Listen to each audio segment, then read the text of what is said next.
Terima kasih Norlela. Salam negaraku Malaysia. Setiap koperasi perlu mengambil segala peluang yang disediakan kerajaan dalam membangunkan koperasi masing-masing agar dapat menjana sosioekonomi anggota dan memberikan peluang pekerjaan dan perniagaan kepada masyarakat.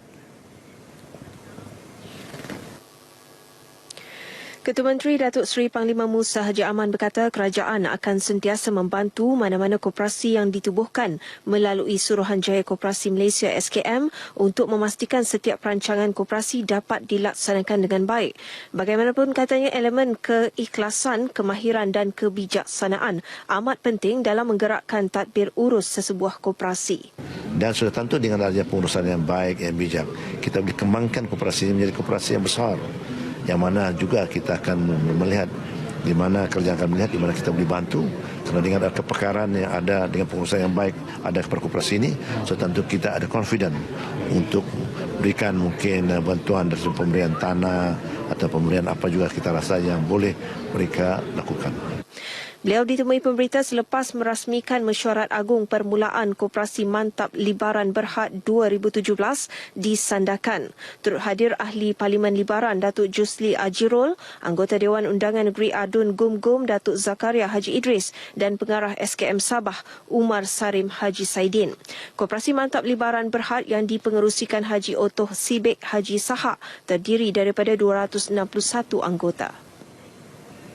Jenazah ketiga anak beranak yang terkorban dalam insiden kemalangan membabitkan kereta api dan sebuah van di Beaufort semalam selamat dikebumikan di Tanah Perkuburan Islam Kampung Muhibah Baru, Beaufort tengah hari tadi. Jenazah Majinon Matunjung 78 tahun, Norlela Roslan 42 tahun, dan Lestari Majinon 17 tahun yang maut di lokasi kejadian dikebumikan dalam satu liang lahat. Pemergian Allahyarham Lestari yang merupakan pelajar Sekolah Menengah Kebangsaan SMK Beaufort turut dirasai gurunya Noraini Mahiruddin yang menyifatkan Allahyarham Lestari sebagai seorang pelajar yang cemerlang dari segi akademik dan sasiah. Sebenarnya dia ni memang murid harapan kami yang memang kami letakkan dia sebagai murid yang akan ditarget cemerlang dalam SPM. Jadi sebenarnya kami macam kehilangan salah satu bintang kami lah. Sementara itu, Abang Sulung Allahyarham Lestari, Freddy Majinon berkata, beliau yang berada di Kota Marudu bergegas pulang ke Beaufort sebaik dimaklumkan isterinya, Sufina Razali yang terselamat dalam kemalangan itu. Ketua UMNO bahagian Beaufort, Datuk Isnin Aliasni yang ditemui selepas majlis pengkebumian memberi jaminan beliau akan menanggung sepenuhnya kebajikan kedua-dua adik Allahyarham Lestari, iaitu Lamisa dan Misa Majinon yang masih bersekolah. Semua keperluan mereka saya akan tanggung. Sekiranya dalam masa mereka belajar ini ada keperluan, insyaAllah kita daripada UMNO bahagian kita akan.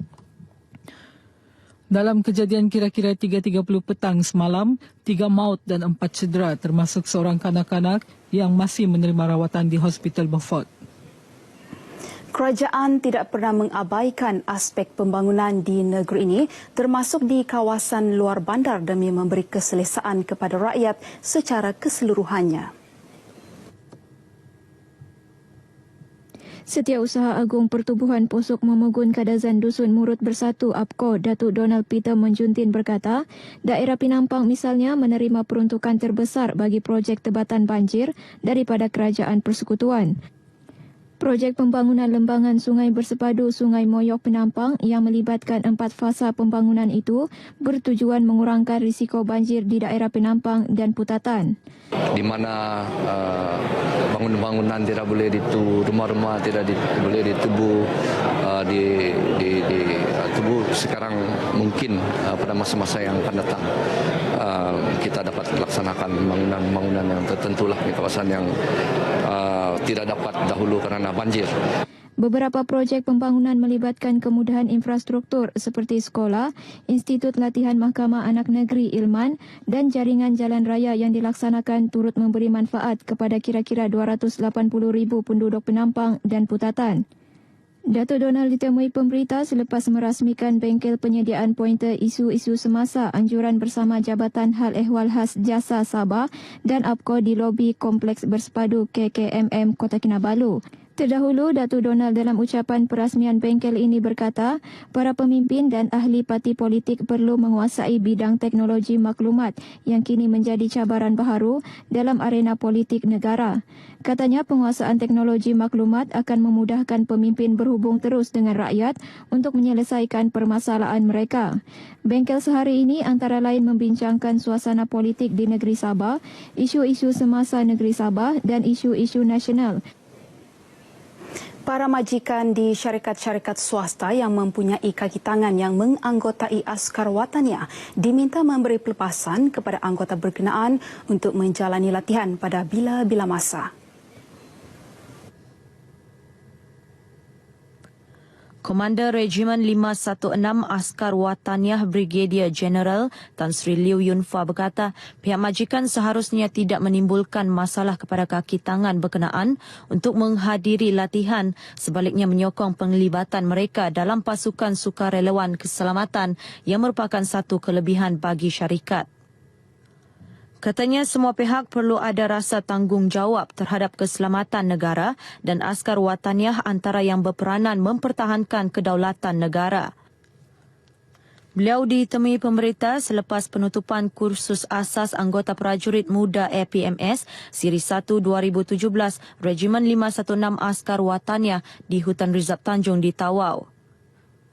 Terdahulu dalam ucapannya, Tan Sri Liew berkata pihaknya giat menarik lebih ramai golongan muda untuk menyertai Askar Wataniah. Seramai 66 anggota menghadiri kursus 4 hari itu. Sekian berita dari Sabah petang ini, kembali kepada Norlela di Angkasa Puri, silakan.